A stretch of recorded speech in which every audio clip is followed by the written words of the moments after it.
वेद बातमीचा, लढा सत्याचा, निर्भीड पत्रकारितेचा, राजकारणातील महत्त्वाच्या बातम्यांच्या अपडेटसाठी आजच आपल्या YouTube चॅनलला क्लिक करा आणि रोज अपडेट मिळवण्यासाठी चॅनलला सबस्क्राइब करा. नमस्कार, आपण पाहत आहात वेद बातमीचा.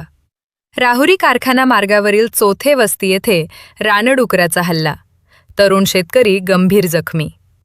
राहुरी कारखाना मार्गावरील चौथे वस्ती येथे शेतात काम करत असताना रानडुकराने हल्ला करून तरुण शेतकऱ्याला गंभीर जखमी केल्याची घटना गुरुवारी दुपारी सुमारे 12:30 घडली. जखमी तरुणाचे नाव गणेश बाळासाहेब चौथे, वय 30 असे आहे. मिळालेल्या माहितीनुसार गणेश चौथे हे आपल्या शेतातील गिन्नी गवताला पाणी देत असताना गवतात लपून बसलेल्या रानडुकराने अचानक हल्ला चढवला. या हल्ल्यात रानडुकराने त्यांच्या पायाला चावा घेत लचका तोडला. अचानक झालेल्या हल्ल्यामुळे परिसरात भीतीचे वातावरण निर्माण झाले आहे. घटनेनंतर ग्रामस्थांनी तात्काळ मदत करत गणेश चौथे यांना राहुरी कारखाना येथील डॉक्टर महाडिक यांच्या रुग्णालयात दाखल केले.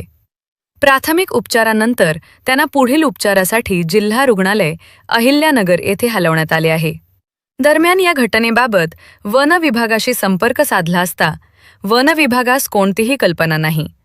रानडुकरांचा वावर वाढत असून शेतकऱ्यांच्या जीवितास धोका निर्माण झाला आहे. परिसरातील शेतकऱ्यांनी वन विभागाने तातडीने रानडुकरांचा बंदोबस्त करावा व नुकसान भरपाई जाहीर करावी अशी तीव्र मागणी केली आहे. वेद बातमीचासाठी राजेंद्र उंडे, देवळाली प्रवरा.